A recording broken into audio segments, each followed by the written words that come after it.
मित्रों नमस्कार, आपका हिंदी गुरुकुल प्रो चैनल में स्वागत है। आज हम आदिकाल के महत्वपूर्ण 100 प्रश्न को हल करेंगे जो हर हिंदी एग्जाम में यहाँ से प्रश्न पूछे जाते हैं। मित्रों चैनल पर नए हैं तो चैनल को सब्सक्राइब और लाइक जरूर कर दें। प्रश्न नंबर 1 क्या कह रहा है?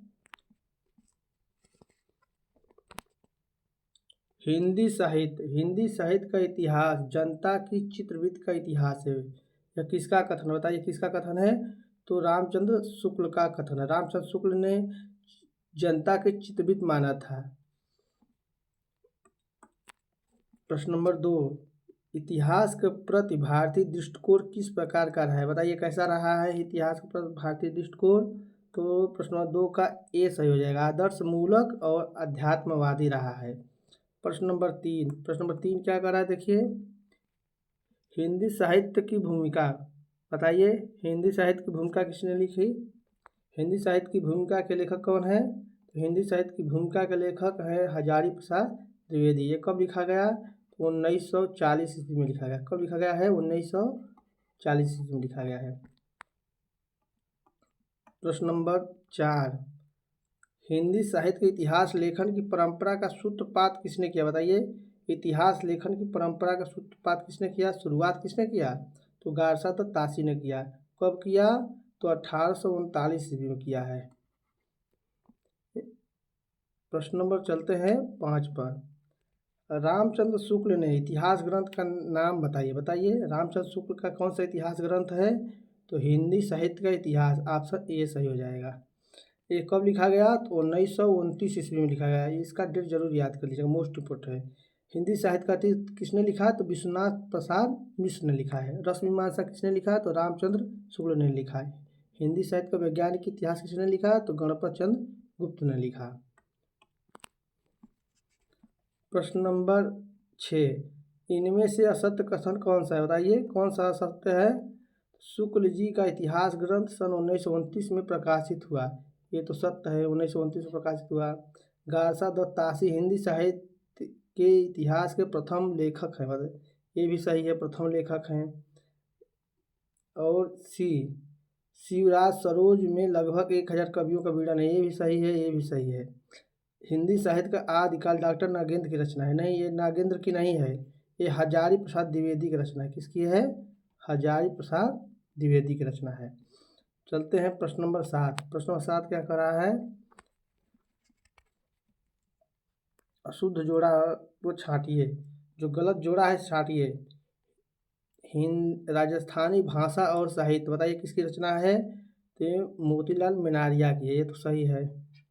हिंदी साहित्य का वैज्ञानिक इतिहास किसका रचना है? तो गणपत चंद्र गुप्त की रचना है। ये भी सही है। हिंदी साहित्य का वैज्ञानिक इतिहास जॉर्ज ग्रियर्सन, ये ग्रियर्सन नहीं है, ये तो ऊपर पढ़े कि किसका है? गणपत चंद्र गुप्त का है। और शिव सिंह सरोज किसकी रचना है? शिव सिंह सेगर। ये सही है। तो इस प्रकार ऑप्शन सी सही हो जाएगा। ये अशुद्ध है, गलत है। प्रश्न नंबर 8 क्या कह रहा है? देखिए, हिंदी साहित्य के सर्वप्रथम इतिहास ग्रंथ का रचना काल क्या है? बताइए। हिंदी साहित्य का सर्वप्रथम जो इतिहास ग्रंथ लिखा गया, कब लिखा गया? तो 1839 में लिखा। किसने लिखा? तो गारसा दत्त तासी ने लिखा। प्रश्न नंबर चलते हैं हम लोग 9। क्या कह रहा है? हिंदी साहित्य का इतिहास सर्वप्रथम किस भाषा में लिखा गया? ये वेरी वेरी इंपॉर्टेंट प्रश्न है, वेरी वेरी इंपॉर्टेंट है। तो फ्रेंच भाषा में लिखा गया। किसने लिखा? गारसा दत्त तासी ने लिखा 1839 ईस्वी में। प्रश्न नंबर 10। प्रश्न नंबर 10 क्या कर रहा है? उस इतिहास ग्रंथ का नाम बताइए जिसमें लगभग 5000 कवियों का विवरण संकलित है। बताइए, जिसमें 5000 कवियों का विवरण है। टीजीटी 2021 में पूछा गया प्रश्न है। तो मिश्रबंध विनोद में, मिश्रबंध विनोद की रचना कब हुई थी? बताइए। तो 1913 ईस्वी में हुई थी इसकी रचना। शिव सिंह सरोज की रचना कब हुई थी? 1883 में हुई थी इसकी रचना। हिंदी साहित्य के इतिहास ग्रंथ के लेखक रामचंद्र शुक्ल हैं। हिंदी साहित्य के ग्रंथ के लेखक विश्वनाथ प्रसाद मिश्र है। मित्रों, किसी भी एग्जाम को करेक्ट करने के लिए उसका विस्तृत चारों विकल्पों का ज्ञान होना बहुत जरूरी है। आप चारों विकल्पों का विस्तृत ध्यान रखें। हिंदी वीर काव्य के रचयिता कौन है बताइए? 11 का हिंदी वीर काव्य के रचयिता है टीकम सिंह। प्रश्न नंबर 12 क्या कर रहा है? नागरिक पचाड़ी सभा द्वारा प्रकाशित हिंदी साहित्य के बृहत इतिहास में कुल कितने खंड है बताइए? कितने खंड हैं? तो 18 खंड थे जो नागरिक पचाड़ी सभा काशी से प्रकाशित हुआ था। नागरिक पचाड़ी सभा काशी द्वारा प्रकाशित हिंदी साहित्य के बृहत इतिहास के 6वें खंड, कौन सा खंड? 6वां खंड रीतकाल है। उसका 6वां खंड रीतकाल के संपादक कौन है? तो नागेंद्र है, डॉक्टर नागेंद्र है। प्रश्न नंबर 14 कविता कौमुदी के रचयिता कौन है बताइए? कविता कौमुदी किसकी रचना है? तो रामनरेश त्रिपाठी की रचना, ऑप्शन डी सही हो जाएगा। प्रश्न नंबर 15 क्या कर रहा है? हिंदी साहित्य का इतिहास दर्शन नामक ग्रंथ के लेखक कौन है बताइए? कौन है इतिहास दर्शन के लेखक? हिंदी साहित्य के इतिहास दर्शन तो डॉक्टर नलिनीश्वर शर्मा है। प्रश्न नंबर 16 प्रश्न नंबर 16 इनमें से कौन सी पुस्तक हजारीप्रसाद द्विवेदी की नहीं है? नहीं को हमेशा, ये देखिए जो नहीं वाला जो क्वेश्चन होता है उसका 3 ऑप्शन जानते हो तभी हल कर पाएंगे। हिंदी साहित्य की भूमिका ये तो हजारीप्रसाद द्विवेदी की रचना है। रीतकाल की भूमिका ये नागेंद्र की रचना, किसकी है? डॉक्टर नागेंद्र की रचना है। हिंदी साहित्य का आदिकाल ये हजारीप्रसाद की रचना है। हिंदी साहित्य का उद्भव में विकास हजारीप्रसाद द्विवेदी की। इस प्रकार 16 का ऑप्शन बी सही हो जाएगा, ये नहीं है। प्रश्न नंबर 17 क्या कर रहा है? रीतकाल को अलंकृत काल की संज्ञा किसने दी बताइए? रीतकाल को अलंकृत काल किसने कहा? तो मिश्र बंधुओं ने कहा है। अच्छा, मिश्र बंधु कितने भाई थे? 3 भाई थे। शुक्ल जी ने आदिकाल का क्या नामकरण किया बताइए? आचार्य रामचंद्र शुक्ल ने आदिकाल को क्या कहा? शुक्ल जी ने आदिकाल को वीर गाथा काल कहा। 18 का सी सही हो जाएगा। आरंभिक काल किसने कहा? मिश्र बंधुओं ने कहा। चारण काल किसने कहा? राम कुंवर वर्मा ने कहा। और प्रारंभिक काल गणपत चंद्र गुप्त ने कहा। मित्रों, विस्तृत व्याख्या कैसी लग रही है कमेंट करके जरूर बताएं। किस इतिहास लेखक ने हिंदी साहित्य का प्रारंभ 1050 विक्रमी संभव से स्वीकार किया है बताइए? किसने 1050 विक्रमी संभव से माना है? तो रामचंद्र शुक्ल ने माना है आदिकाल का प्रारंभ। प्रश्न नंबर 20 शुक्ल जी ने आधुनिक काल का क्या नाम रखा है? शुक्ल जी ने आधुनिक काल का क्या नाम रखा है? तो ऑप्शन सी से है, गद्य काल रखा है। प्रश्न नंबर 21 क्या कर रहा है? चलिए देखते हैं। पूर्व मध्यकाल के लिए शुक्ल जी ने क्या नाम दिया बताइए? क्या नाम दिया शुक्ल जी ने पूर्व मध्यकाल का? भक्ति काल कहा है। और उत्तर मध्यकाल को क्या कहते हैं? उत्तर मध्यकाल को रीतकाल कहा जाता है। प्रश्न नंबर 22 क्या कर रहा है? शुक्ल जी ने कालों का नामकरण किस आधार पर किया बताइए? किस आधार पर किया?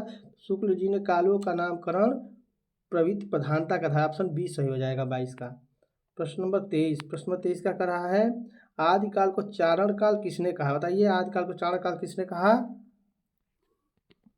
तो आदिकाल को चारण काल राम कुंवर वर्मा ने कहा। किसने? राम कुंवर, ऑप्शन सी सही हो जाएगा। प्रश्न नंबर 24 क्या कह रहा है? राम कुंवर वर्मा ने काल विभाजन में हिंदी साहित्य का प्रारंभ कब से माना है बताइए? राम कुंवर वर्मा ने कब से माना है? तो 1050 विक्रमी संवत से माना है। अगर इस भी पूछ ले तो इसमें 57 क्या करेंगे आप? माइनस कर देंगे। 57 माइनस करके इस पर इस भी निकाल लेंगे। डॉक्टर गणपत चंद्र गुप्त आधुनिक काल का प्रारंभ कब से मानते हैं बताइए? तो 1857 ईस्वी से मानते हैं आधुनिक काल का प्रारंभ। प्रश्न नंबर 26 क्या कह रहा है? इनमें से कौन सा नाम आदिकाल के लिए नहीं दिया गया बताइए? कौन सा काल आदिकाल का नहीं दिया गया है?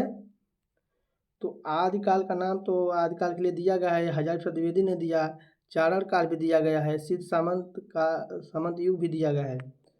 ऑप्शन डी सही हो जाएगा, संधिकाल नहीं दिया गया है।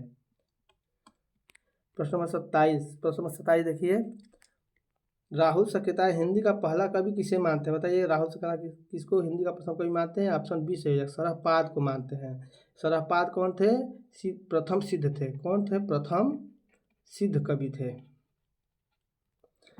प्रश्न नंबर 28, प्रश्न नंबर 28 क्या कर रहा है? सरहपाद का समय राहुल सकेता जिनके अनुसार क्या है? बताइए। तो सरहपाद से किस समय के थे? 7वीं शताब्दी। ऑप्शन ए सही हो जाएगा 28 का। प्रश्न नंबर 29, प्रश्न नंबर 29 क्या कर रहा है?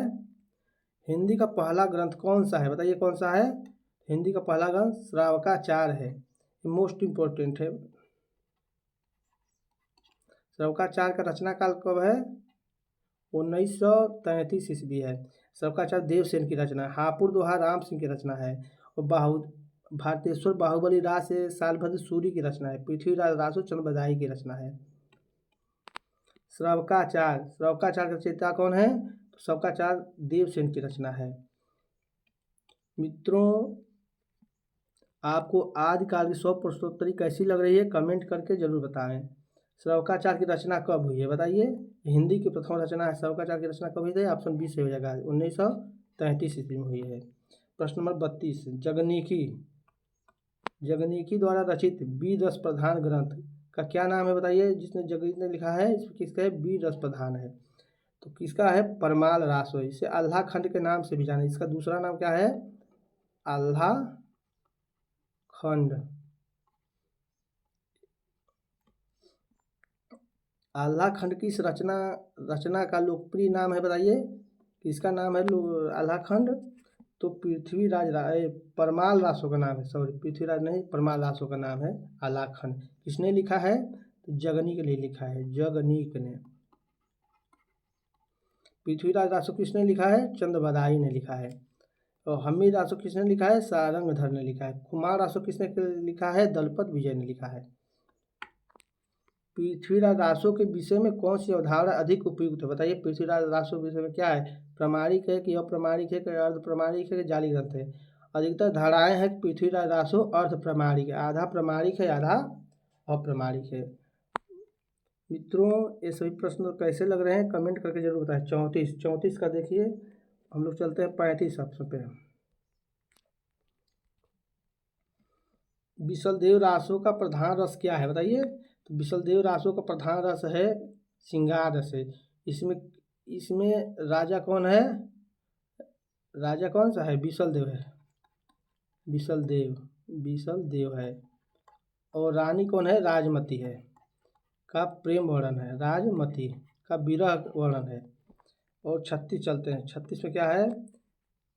इनमें से हिंदी का प्रथम महाकाव्य किसे माना जाता है? बताइए। हिंदी का प्रथम महाकाव्य कौन है? पृथ्वीराज रासो है। कौन सा है? पृथ्वीराज रासो। इसके लेखक कौन है? चंद बदाई हैं। प्रश्न नंबर 37, प्रश्न नंबर 37 क्या कर रहा है? पृथ्वीराज रासो के बृहत रूपांतरण में कुल कितने सर्ग हैं? बताइए। पृथ्वीराज रासो में 69 सर्ग हैं। इसके सर्ग को क्या कहा जाता है? समय कहा जाता है। पृथ्वीराज रासो को ये पूछ लिया गया है प्रश्न, असिस्टेंट प्रोफेसर में पूछा गया प्रश्न है। पृथ्वीराज रासो को क्या कहा है? सर्ग को क्या कहते हैं? रासो शब्द की व्युत्पत्ति के संबंध में सर्वाधिक उपयुक्त मत कौन सा है? बताइए। सर्वमान्य है। तो रासो की व्युत्पत्ति रासक से हुई है, ये सी ऑप्शन से। किसने माना है? तो हजारी प्रसाद द्विवेदी ने माना है। किसने? हजारी प्रसाद द्विवेदी ने माना है। प्रश्न नंबर 39 क्या कर रहा है? आदिकाल में मनोरंजक साहित्य की रचना किसने की? बताइए। आदिकाल में मनोरंजक पूर्ण रचना किसने लिखा है? तो अमीर खुसरो लिखा। ऑप्शन सी सही हो जाएगा। अमीर खुसरो का जन्म कहाँ हुआ था? एटा जिला में पटियाली गांव में हुआ था।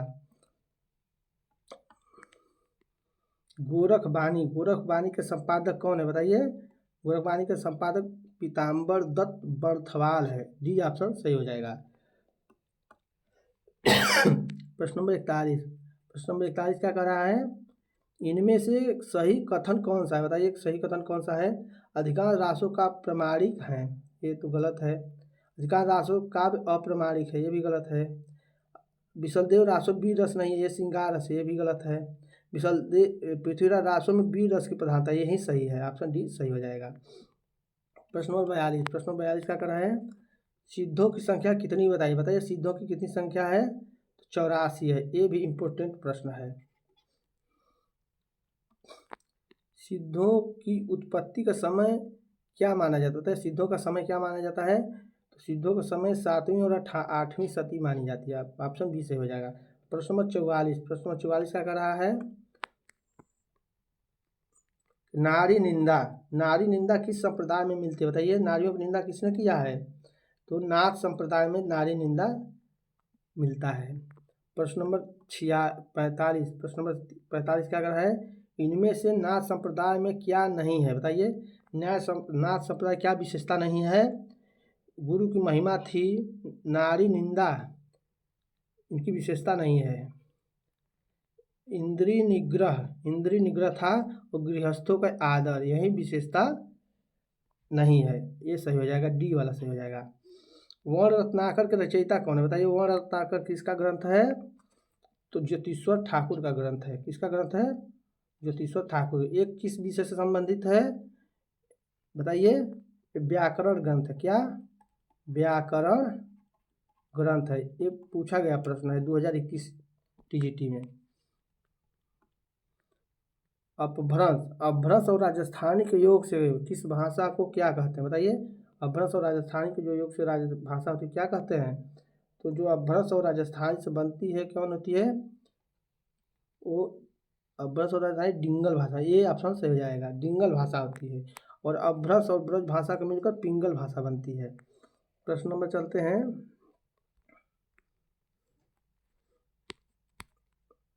63 में क्या है? देखिए, प्रश्न नंबर 48,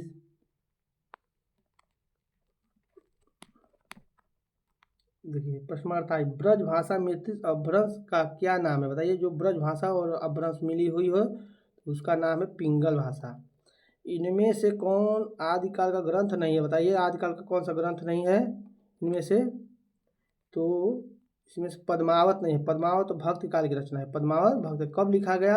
इसका सन जरूर याद कर, क्योंकि भक्ति काल में बहुत सूफी रचना है। इसका सन है 1540 ईस्वी। प्रश्न नंबर 50, प्रश्न नंबर 50 क्या कर रहा है? विद्यापति की पदावली की रचना किस भाषा में हुई है? बताइए, ये भी वेरी वेरी इंपॉर्टेंट है। तो मैथिली भाषा में विद्यापति ने रचना की है। मैथिली कोकिल विद्या को कहा जाता है। क्या कहा जाता है? मैथिली कोकिल विद्यापति को कहा जाता है। आदिकाल में खड़ी बोली का प्रयोग किस कवि ने किया? बताइए, किसने किया है? तो अमीर खुसरो ने किया। ये ऑप्शन सही हो जाएगा। क्या उनका? ये सही हो जाएगा। 52, प्रश्न नंबर 52 पर हम लोग चलते हैं। इनमें से जैन धर्म का संबंध किस कवि से नहीं है? बताइए, किससे नहीं है? नहीं को हमेशा गोला लगाया करिए। तो स्वयंभू जैन कवि है। स्वयंभू कौन है? जैन कवि हैं। धनपाल भी जैन कवि हैं। जो इंदु भी जैन कवि, लेकिन विद्यापति शैव है। विद्यापति क्या है? ये शिव को मानते हैं, शैव है।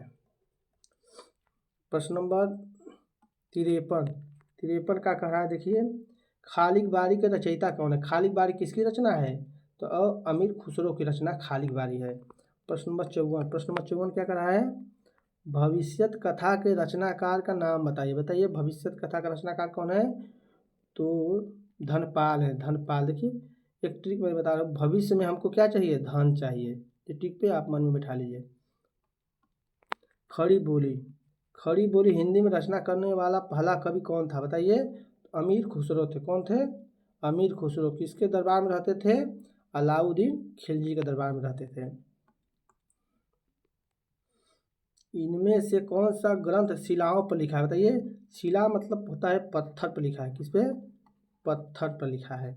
कौन सा ग्रंथ पत्थर पर लिखा है? तो राउरवेल लिखा है पत्थर पर। इसके रचनाकार कौन है? रोडा कवि के। चर्यापद किसका है? सबरपा का है। प्रबंध चिंता पर किसका ग्रंथ है? मेरुतुंग का है। उक्त प्रकरण किसका है? दामोदर कवि का रचना है। मित्रों, आजकल की प्रश्नोत्तरी कैसी लग रही है? आप जरूर कमेंट करके बताएं। चैनल पर नए हो तो लाइक और सब्सक्राइब जरूर कर लें। प्रश्न नंबर 57, मैथिली हिंदी में रचित गद्य रचना का नाम बताइए। जो बताइए, जो मैथिली हिंदी में रचित है, तो वर्ण रत्नाकर मैथिली भाषा में लिखित है। किसकी रचना है? ज्योतिश्वर ठाकुर रचना है। पकित पैलगम किसकी रचना है? तो सारंगधन बंशीधर की रचना है। किसकी? बंशीधर की रचना है। पदावली किसकी रचना है? बताइए, विद्यापति के। राउरवेल रोडा कवि की रचना है। प्रश्न नंबर 58, प्रश्न नंबर 58 क्या कर रहा है? हिंदी साहित्य का आलोचनात्मक इतिहास ग्रंथ के लेखक कौन है? बताइए। हिंदी साहित्य के इतिहास के आलोचनात्मक ग्रंथ के लेखक तो डॉक्टर राम कुमार वर्मा है। किसने है? ऑप्शन डी से हो जाएगा। हिंदी साहित्य का आलोचनात्मक इतिहास राम कुमार वर्मा का ग्रंथ है। पृथ्वीराज रासो, पृथ्वीराज रासो को आप किस वर्ग में रखेंगे? बताइए, किस वर्ग में रखेंगे? तो वीर गाथा काल में रखेंगे। किस काल में? वीर गाथा काल में की रचना है। अब पृथ्वीराज रासो से सर्वाधिक विवादित पक्ष क्या रहा है? बताइए, सर्वाधिक विवादित पक्ष क्या रहा है? ऐतिहासिकता उसकी है, कल्पना की प्रचुरता है, इसलिए ये विवादित प्रश्न है,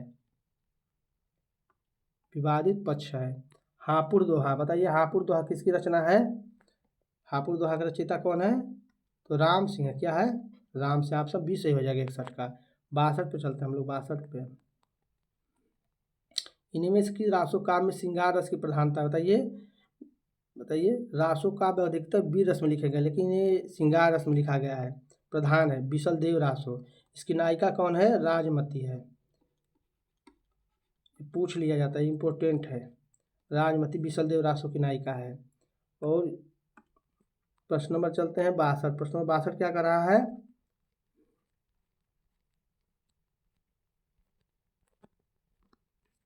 तिरसठ। प्रश्न नंबर 63 चलते हैं।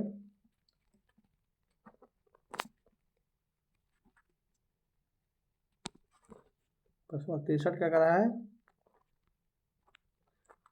इन इतिहास लेखकों में सबसे प्राचीन कृति किसकी है? बताइए, सबसे प्राचीन, सबसे पुराना इतिहास लेखक कौन है? रामचंद्र शुक्ल ने 1929 में लिखा। कब लिखा? 1929 में इनका ग्रंथ है। और गणपत चंद्र गुप्त ने कब लिखा? बताइए।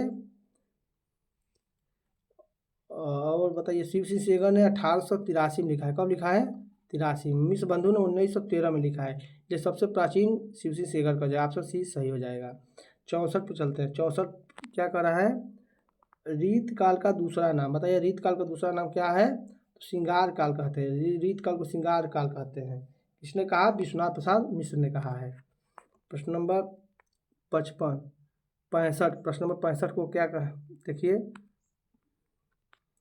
प्रश्न नंबर 65 क्या कर रहा है? राहुल सकितान, राहुल सकितान द्वारा संपादित दोहा कोश में किस की रचनाएं संपादित की गई हैं? दोहा कोश में सरहपा की रचनाएं हैं। किसकी? सरहपा की रचनाएं संपादित है दोहा कोश में। प्रश्न नंबर 66। प्रश्न नंबर 66 क्या कर रहा है? आदिकाल, आदिकाल में रचित काव्य सर्वाधिक किस साहित्य में रचे गए हैं? बताइए, सर्वाधिक आदिकाल में किस रचना हुई है? तो जैन साहित्य में रचना हुई है। प्रश्न नंबर 67। प्रश्न नंबर 67 क्या कर रहा है? भला हुआ जो मारिया बाहिड़ी मैहारा कंतु लज्जेज तू वयस्सी अहुजे भग्गा घर अंतु। यह दोहा किसने अपने ग्रंथ में उल्लेख किया है? तो ये दोहा है हेमचंद का। ये किसमें है? परमात्म प्रकाश इनकी रचना है, हेमचंद की। प्रश्न नंबर 68। प्रश्न नंबर 68 क्या कर रहा है? देखिए, चरित काव्य किस छंद में अधिक लिखे गए हैं? जो चरित काव्य हैं इसमें अधिक लिखे गए हैं दोहा चौपाई में लिखे हैं। ऑप्शन ए सही हो जाएगा 68 का। प्रश्न नंबर 69। प्रश्न नंबर 69 पर चलते हैं हम लोग। जैन साहित्य में राम कथा किस नाम से स्वयंभू द्वारा लिखी गई? बताइए, जैन साहित्य में क्या लिखा गया? राम कथा लिखा गया है। पौंचर्यु में लिखा गया है। पौंचर्यु में कितने कांड है? 5 कांड हैं। किसकी रचना है? स्वयंभू की रचना है। प्रश्न नंबर 70। प्रश्न नंबर 70 क्या कहा है? अपभ्रंश का वाल्मीकि किस कवि को कहा जाता है? बताइए, अपभ्रंश का वाल्मीकि किसे किसे कहा जाता है? तो स्वयंभू को अपभ्रंश का वाल्मीकि कहा जाता है। प्रश्न नंबर 71। प्रश्न नंबर 71 क्या कर रहा है? देखिए, ढोला मारूरा दोहा के रचयिता कौन है? बताइए, ढोला मारूरा दोहा के रचयिता कुशल लाभ होता है। देखिए, ये ट्रिक मैं बता रहा हूँ। जो ढोल कौन बजा सकता है? जो कुशल हो, जो कुशल हो। ये ट्रिक आपको कैसी लगी कमेंट करके जरूर बताएं। इनमें से विशलदेव रासो का रचयिता कौन है? बताइए, विशलदेव रासो का रचयिता कौन है? तो नरपत नाल। ऑप्शन सी सही हो जाएगा 72 का। प्रश्न नंबर 73। प्रश्न नंबर 73 क्या कर रहा है? अवधूत मत किसका प्रवाची शब्द है? बताइए, अवधूत मत किसका प्रवाची है? तो ऑप्शन बी से हो जाएगा। नाथ पंथ को अवधूत मत कहा जाता है। प्रश्न नंबर 74, प्रश्न नंबर 74 क्या कर रहा है देखिए, प्रकृत पैलगम किस विषय पर केंद्रित रचना है, बताइए किस विषय पे है। ये छंद शास्त्र, क्या है, छंद शास्त्र। वेरी वेरी इंपॉर्टेंट प्रश्न है, क्योंकि छंद शास्त्र की प्रथम पुस्तक मानी जाती है प्रकृत पैलगम, इसलिए आप इसे जरूर याद कर लें। ओम जय जगदीश हरे, ओम जय जगदीश हरे आरती की रचना की है, बताइए ये आरती किसने लिखा है, ओम जय जगदीश हरे।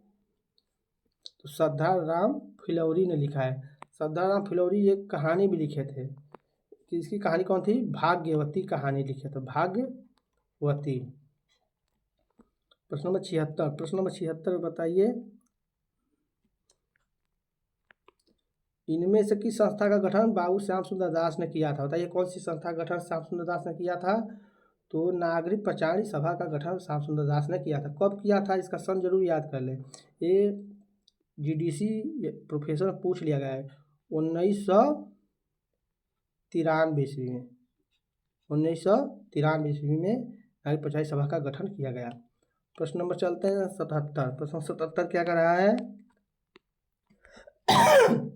हिंदी साहित्य का सर्वाधिक उल्लेखनीय इतिहास ग्रंथ किसने लिखा, बताइए सबसे प्रसिद्ध इतिहास ग्रंथ किसका है, सर्वाधिक लगा दिया है, तो रामचंद्र शुक्ल का है। कब लिखा है रामचंद्र शुक्ल ने, 1929 में। कौन सा ग्रंथ है, हिंदी साहित्य का इतिहास।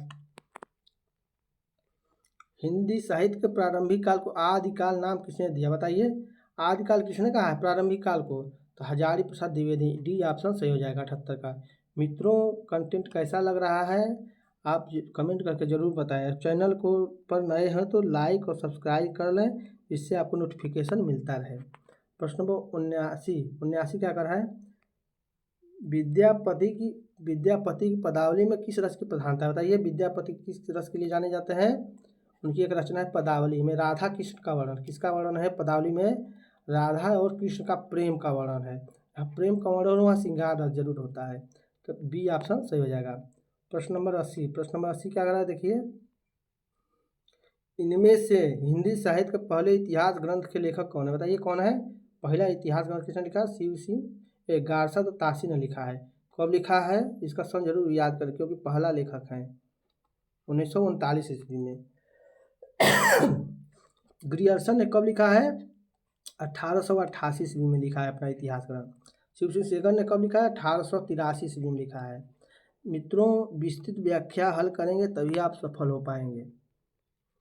भविष्यत कथा के रचयिता का नाम बताइए, भविष्यत कथा किसकी रचना है बताइए, तो धनपाल की रचना है। मैंने एक ट्रिक बताया था कि भविष्य में किसको ज़रूरत होती है, धन की ज़रूरत होती है, आप इस ट्रिक को मन में बैठा लीजिएगा याद करने के लिए।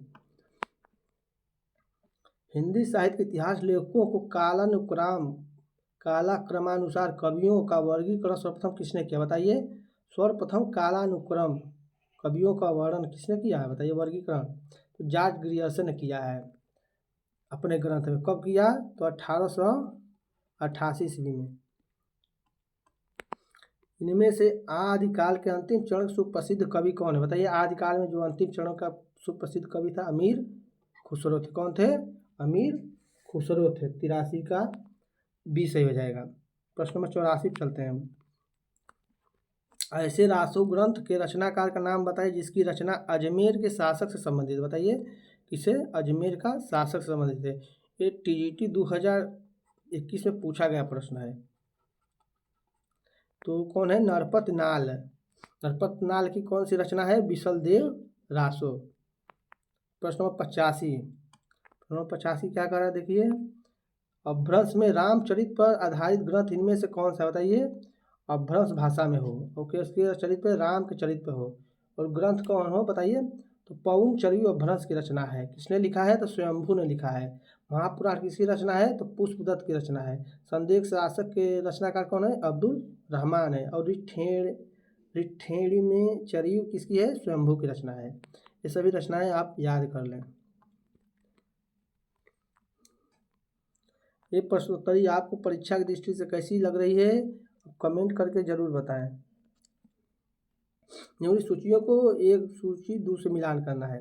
देखिए हजारी प्रसाद द्विवेदी ने कौन सी रचना की है, हिंदी साहित्य का इतिहास किसने लिखा है, तो रामचंद्र शुक्ल ने लिखा है। हिंदी साहित्य का आलोचनात्मक इतिहास किसने लिखा है, तो राम कुमार वर्मा ने लिखा है। और हिंदी साहित्य की भूमिका किसने लिखा है, तो हजारी प्रसाद द्विवेदी ने लिखा है। हिंदी साहित्य का वैज्ञानिक इतिहास किसने लिखा है, तो गणपत चंद्र गुप्त ने। ये मोस्ट इतिहास ग्रंथ हैं, इसको जरूर याद कर लें। इस प्रकार से इस 66 कौन सा हो जाएगा, बताइए कौन सा हो जाएगा, तीसरा सही हो जाएगा। कौन सा, तीसरा कूट सही हो जाएगा। प्रश्न नंबर चलते हैं हम लोग 87 पर। 87 क्या कर रहा है, इनमें से जगनीक की रचना कौन सी है, बताइए जगनीक की रचना कौन सी है। तो जगनीक की रचना है परमाल रासो, ऑप्शन बी सही हो जाएगा। प्रश्न नंबर 88, प्रश्न नंबर 88 क्या कर रहा है, आल्हा खंड रासो, आल्हा खंड किस रासो को कहा जाता है, बताइए किस रासो ग्रंथ को आल्हा खंड कहते हैं, परमाल रासो कहते हैं। इसकी रचनाकार कौन है, तो जगनीक है। पृथ्वीराज रासो के रचनाकार कौन है, चंद्रबदाई हैं। हमी रासो सारंगधर की रचना है।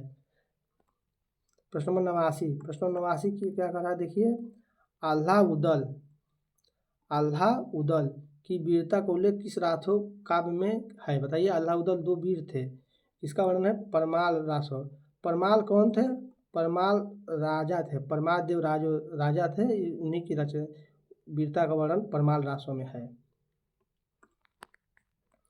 भविष्यत कथा के रचयिता इनमें से कौन है, बताइए भविष्यत कथा का रचयिता कौन है, तो धनपाल है। 90 हो जाएगा, 90 का ए सही हो जाएगा। मित्रों ये प्रश्न उत्तरी कैसी आदिकाल की लग रही है, कमेंट करके जरूर बताएं। चैनल पर नए हो तो सब्सक्राइब कर लें और लाइक कर लें। प्रश्न नंबर 91, प्रश्न नंबर 91 का निम्नलिखित इतिहास ग्रंथों उसके प्रकाशन वर्ष के बढ़ते क्रम में व्यवस्थित कीजिए। देखिए प्रश्नोत्तरी में 2-4-10 प्रश्न बहुत कठिन भी एग्जामिनर पूछता है, जिसका शिव सिंह सरोज का रचना काल कब है, 1883 है। मिश्रबंधु विनोद कब लिखा गया, 1913 ईस्वी में। हिंदी साहित्य का इतिहास कब लिखा गया, 1929 ईस्वी में लिखा है रामचंद्र शुक्ल ने। तो हिंदी साहित्य का वैज्ञानिक इतिहास कब लिखा गया है, 1965 ईस्वी में लिखा है गणपत चंद्र गुप्त ने। इस प्रकार कौन सा सही कूट हो जाएगा, बताइए 91 का कूट हो जाएगा, तीसरा से हो जाएगा। कौन सा, सी से हो जाएगा, सी से हो जाएगा।